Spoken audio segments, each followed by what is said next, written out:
It worked!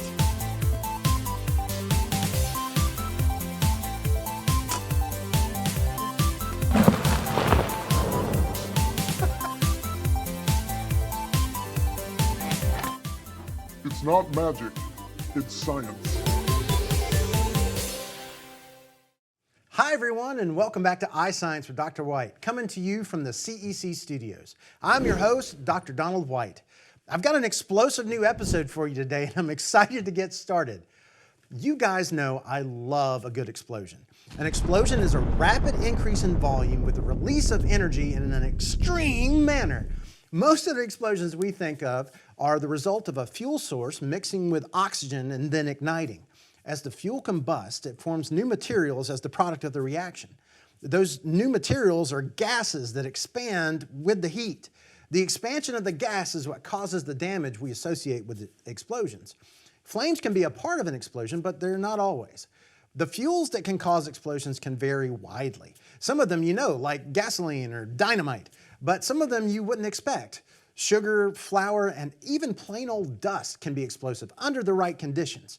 Let me show you what I'm talking about. Let's go to the void for some supplies. I need some safety glasses, a glass of water, and some lycopodium powder.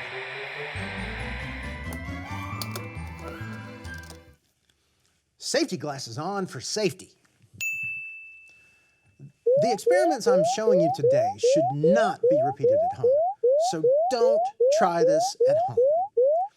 Lycopodium powder is the star of this episode. Lycopodium powder is the spore of a club moss. It has some pretty unique properties. Lycopodium powder is extremely dry. The technical term is extremely hydrophobic.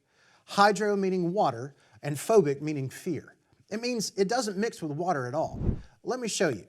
If I squirt a little bit of powder on the top of the water here, it'll create a dry layer.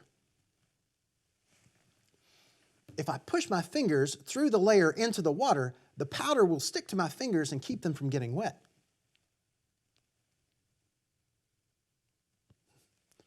No moisture at all, just dusty fingers.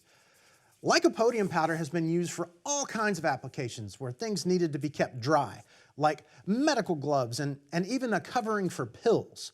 But you didn't come here to see this, did you? You came to see an explosion. Back to the void.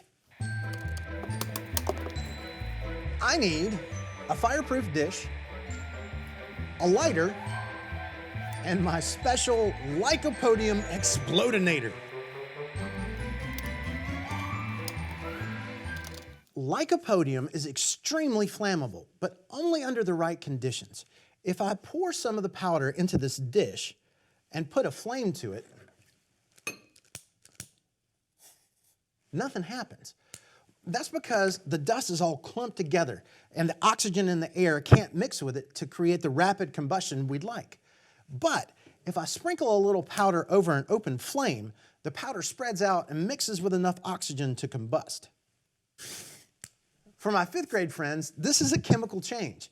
The powder is being converted into new materials and energy is being given off. My 8th grade friends might want to think about how this might demonstrate a transformation of energy or even conduction, convection, and radiation. For my chemistry friends, you might want to think about how this is a chemical system and about what factors I'm changing to affect the chemical reaction.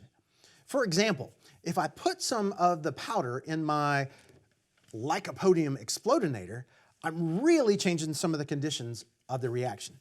Let me show you. If you came here to see explosions, this episode is lit.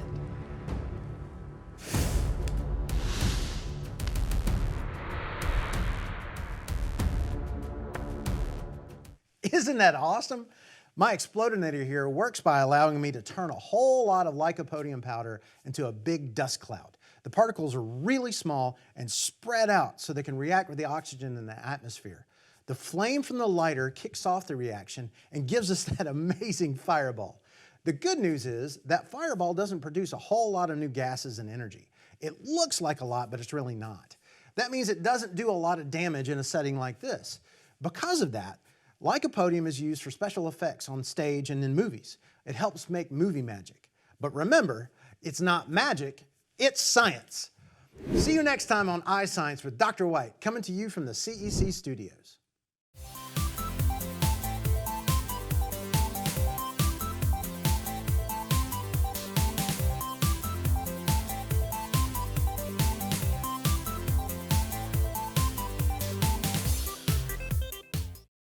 This has been an original production for the CEC Network.